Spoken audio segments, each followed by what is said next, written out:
Two people join the same gym on the same Monday in January.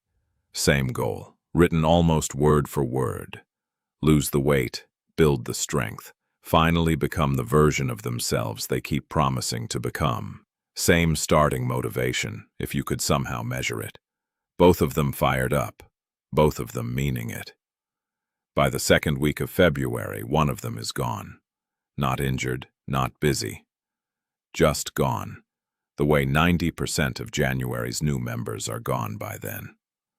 The other one is still showing up in July, in October, in the following January, when a fresh wave of hopeful strangers arrives to repeat the exact same cycle. Same starting point. Completely different ending. The difference between those two people has almost nothing to do with willpower, discipline as a personality trait, or how badly they wanted it on day one. It has everything to do with which one of them was relying on motivation, and which one built a system that didn't need it. This video is about that difference, told through real patterns you'll recognize immediately because you've lived at least one side of every single one of them. Start with the actual mechanics, because most people get this backwards. Motivation is a feeling. It's generated by anticipation, your brain releasing a small hit of dopamine when you think about a reward that hasn't happened yet. That's why motivation is highest right before you start something new, and why it evaporates almost the moment the new thing becomes routine. It's not a character flaw that motivation fades. It's biology doing exactly what biology does. The dopamine spike was never designed to sustain you through week 11 of a habit. It was designed to get you to try something once. There's a specific detail in how this works that explains almost every failed New Year's resolution in history. The dopamine hit is tied to anticipation of the reward, not to the reward itself, and definitely not to the repetitive, often boring middle stretch of actually building a skill or a body or a business. That's why imagining the finished result, the after photo, the launched product, the acceptance letter, feels almost as good as achieving it, and why so much energy gets spent daydreaming about the outcome instead of executing the unglamorous middle.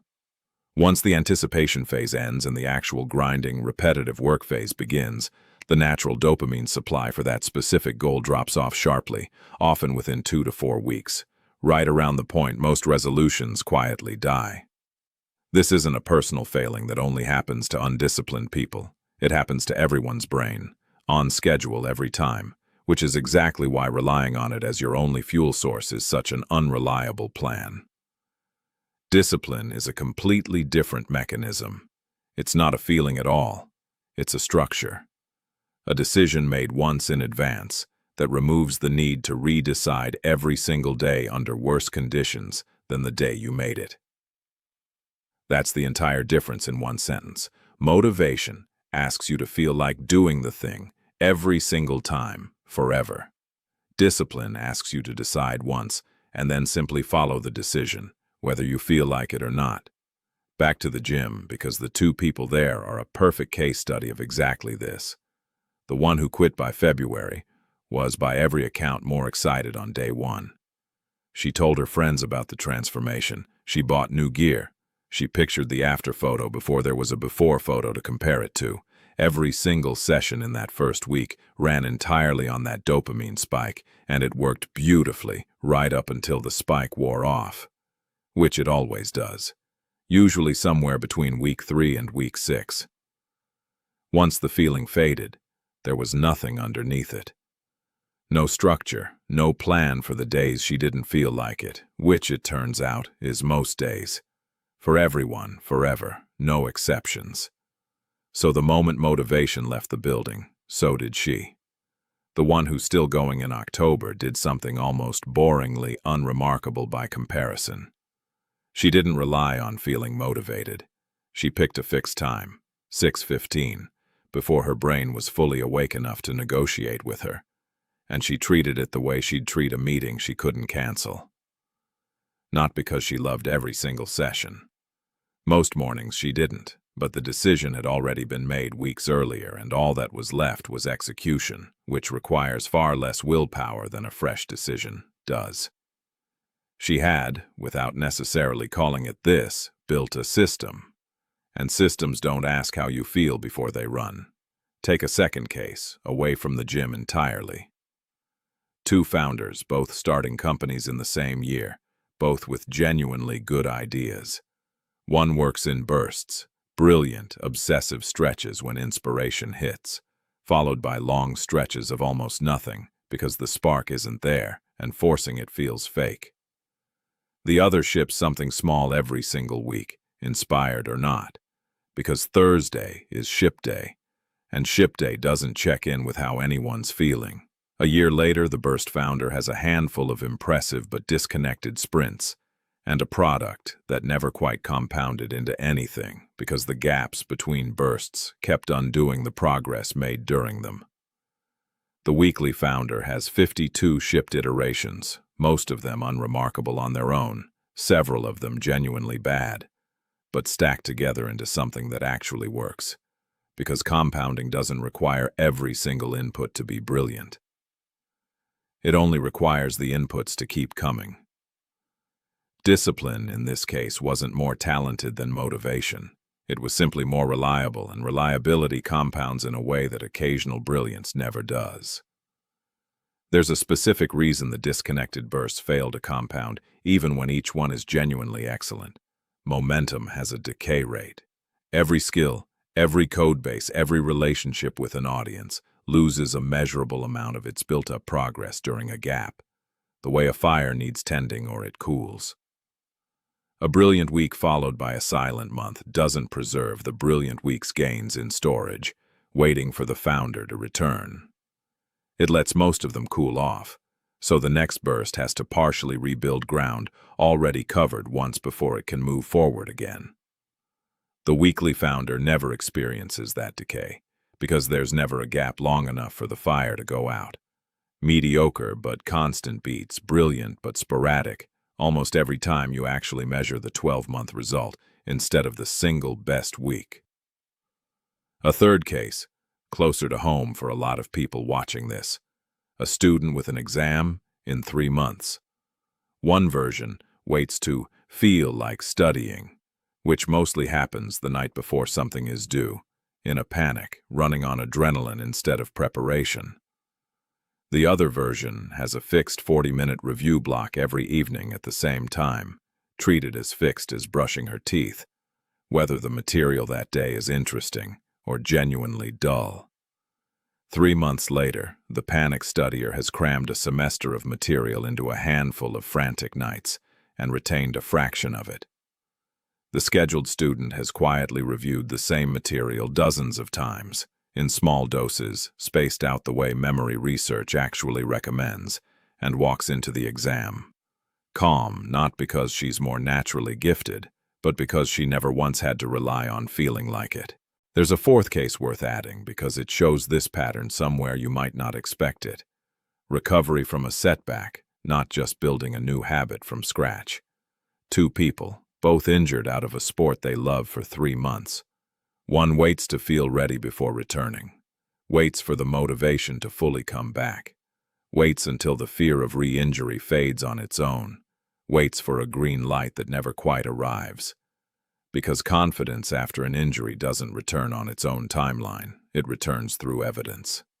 8 months later, she still hasn't gone back, and the longer the gap stretches, the more the return trip feels like starting over completely. The other person builds a return protocol on day 1 of clearance, a fixed, unglamorous schedule of light sessions 3 times a week, regardless of how confident she feels walking in. Discomfort included, doubt included. She isn't waiting to feel ready, because she's learned that readiness is usually a result of showing up, not a precondition for it. 3 months later, she's back to full training, not because she was braver, but because she never made her return conditional on a feeling that had no reliable way of arriving on its own. Here's the pattern underneath all 3 of these, and it's the actual thesis of everything you just heard. Motivation-driven people are making a decision constantly, every single day, sometimes every single hour. They have to re-litigate whether today is a day they feel like doing the thing. That's an exhausting way to live, because willpower is a limited resource that depletes over the course of a day, the same way a muscle fatigues under repeated load. By evening, after a full day of small decisions, there's often nothing left to spend on the one decision that actually mattered. Discipline-driven people made that decision exactly once, in a calm moment, in advance, and then built a structure, a fixed time, a fixed trigger, a fixed environment that executes the decision automatically without requiring a fresh vote every single day. This is precisely the insight behind the idea that you don't rise to the level of your goals, you fall to the level of your systems. Goals are motivation dressed up in a deadline. Systems are discipline wearing a schedule. So how do you actually build one of these systems? In practice, starting today. First, attach the new behavior to something you already do without thinking, so the new habit borrows the automaticity of the old one instead of requiring its own from scratch. After I pour my morning coffee, I write for 10 minutes.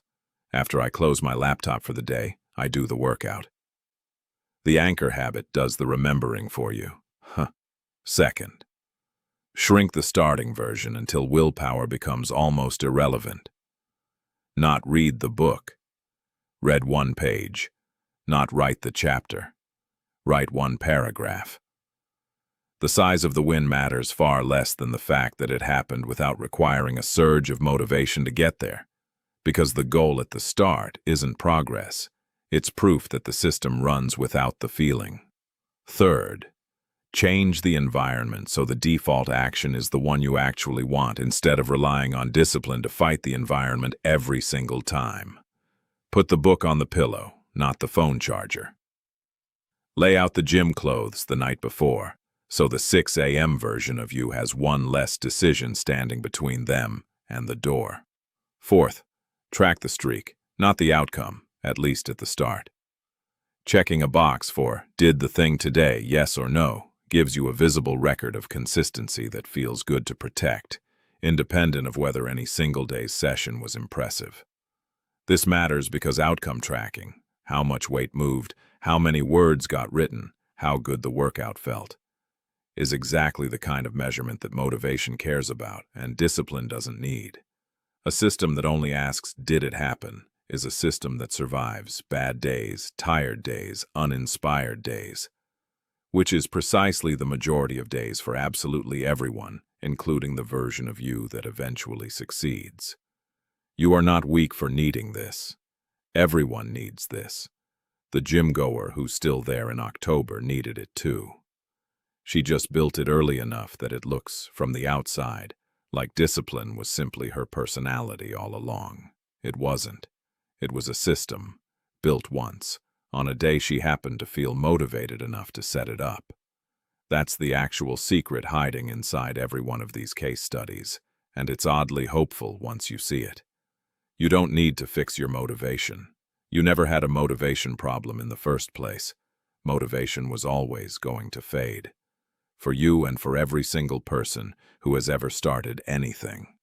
What you need is a system, good enough that it keeps running after the feeling leaves the room, the same way the 6:15 alarm keeps ringing whether you dreamed about the gym last night or not.